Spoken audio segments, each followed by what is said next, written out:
Hey everybody, Duffman here. Look what I found. I was going through my board games, and recently, Puerto Rico, I decided that I wanted my friends to play Puerto Rico. It was one of my gateway games. It is a gateway game. It is an old classic that really kind of defined a lot of what people thought, about board games in the early days. And I opened it up and realized that I hadn't done anything with it yet. I don't know how long I've had this copy, where I got it. I'm thinking maybe half price books. That seems to be very likely. And so I thought I'd do a bit of an unboxing so you can see what you get. Andres Seyfarth, Puerto Rico, Rio Grande Games. And Aliyah, the 2002 Ravensburger Spielverlag Rio Grande Aliyah, made in Czech Republic. So this is the classic, the old original Puerto Rico. There is a super deluxe version that I have played where all of the buildings are plastic pieces and the boats are plastic. And it is and it's not really bloat. It's just pageantry. It's just an amazing visual for this wonderful game. Not without its controversies, this game, but we don't need to go into that to talk about what makes this game great in a classic game. What you're going to get if you get this original old box. The back here will show you basically a lot of the setup, what you can expect. 1493, Christopher Columbus discovered the easternmost island of the Great Antilles. About 50 years later, Puerto Rico began to really blossom. Through you. I don't know how it's through you, but which roles will you play in this new world? Prospector, governor, settler, trader, whatever you do, you have one goal. Achieve the greatest prosperity and the highest reputation. Will you have the most fruitful plantation? Who will build the most impressive buildings? And who, most importantly, who will earn the most victory points? Yep, it's a victory point game, as a lot of these old ones were. Let's see what's in the box. Shake, shake, shake. Oh, look at that. Super duper easy and simple. Put that right over there. Okay, and you start with the rules. Very simple rule book. Starts out just straightforward. These early games didn't really get all too fancy. You got your setup, preparation, playing of the game, the roles. It goes through what all the roles are, and then it goes through what all the different the buildings do, and their effects, and little notes and examples. And on the back, it gives you a little reference so you can have this close up if the board is far away from you. Then after that, nice, good, thick cardboard, nothing on the back. And this is what's going to tell you what is available. You're going to lay the different buildings out covering here, and these will be available for you to buy if you choose the correct role. And the little rocks up here are, if you, instead of having a plantation, have a quarry, you will get a discount of that. And these are the maximum amount discounts that you can have in obtaining one of these buildings. Then, good old cardboard punch out. Now, these are rather flimsy. These are not your thick, chunky punch outs like we have around today. But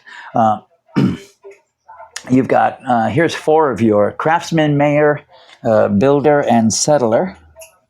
The artwork is fairly Spartan. These are your ships that you're going to be loading with goods, which must be loaded with all the same good. And as you can see, these are replaced by actual big plastic ships in the newest iteration that I played at Southern Board Gaming Festival here in Lafayette. The trading house is where you sell your goods. Okay, now, wait, let me see something here. Oof. Okay, I've got a couple there. They're stuck together.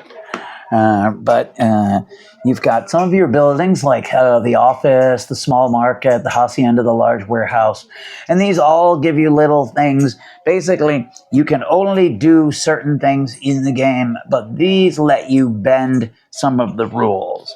Like in the trading house, you can only have one type of good, but the office lets you sell the same type of good. So, gives you little like exceptions to the rule and benefits. The back, not that interesting. These are your goods: sugar, corn, tobacco, coffee, and then the quarry, which helps you build buildings. But these are the goods that you are harvesting for the glory of Spain, I suppose. Oh, I forgot about indigo. Indigo is actually quite big in New Orleans, too. Of course, our two big things are rice and sugar. We got sugar here, sugar, tobacco, coffee. And then more buildings. Like I said, these are rather thin, not your big chunky. Those are your victory points up there. And there will be only a certain amount available depending on the number of players. And then more roles: prospector, trader, captain, governor, more ships, and money, doubloons. So, and more different thing. You have these large buildings, which pretty much just give you victory points at the end. Then, which is this pale whiteness, these are your player sheets. You get up to 5, so up to 5 people can play. And these are your boards. This is where your buildings are going to go. Your crops, things that you've made, will go over here. Supplies. This is where the plantations themselves will go. And this just sort of is a reminder of what each one of the roles does. So you can have that reference right there. The back of the rule book is more of a reference for what the buildings do. That's nice. Okay, then clever storage system in the box. For such an early game, that's rather nice. Printed with Aaliyah. And you have your, these are your workers, colonists, if you're trying to be PC. And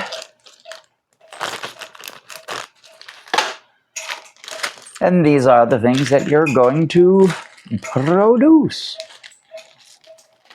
And as you can, they're little wooden octagons. Yellow for corn, white for sugar, indigo, I guess. I'm guessing that's indigo. I don't know. Indigo for indigo. Colorblind, can't tell. Black for coffee. Brown and dark brown for the other things. There's brown, dark brown, yellow. Oh, there's the other color. They're all pretty darn obvious. They're not actually all that similar that I would give it a strike for against being colorblind friendly. Not that bad at all. And the game is just a great gateway game. You go through a certain amount of turns. There's something is going to happen with either a certain amount of buildings or workers running out or something along those lines, which will trigger game end. You will tally up victory points, and whoever has the most wins. Easy peasy. One of the great classics of board gaming. And that has been what's inside the box, your unboxing of Puerto Rico. Do you like this game? Do you have other versions of this game? Do you have the big, expensive, modern version? Would you lay out that much money for a fancy version, which cardboard pieces can do it, but it has table presence, and would you go over $100, have all the plastic buildings, the plastic ships, the acrylic victory points, and all of those things? Is that worth it to you? Like, comment, please, subscribe, help my little channel.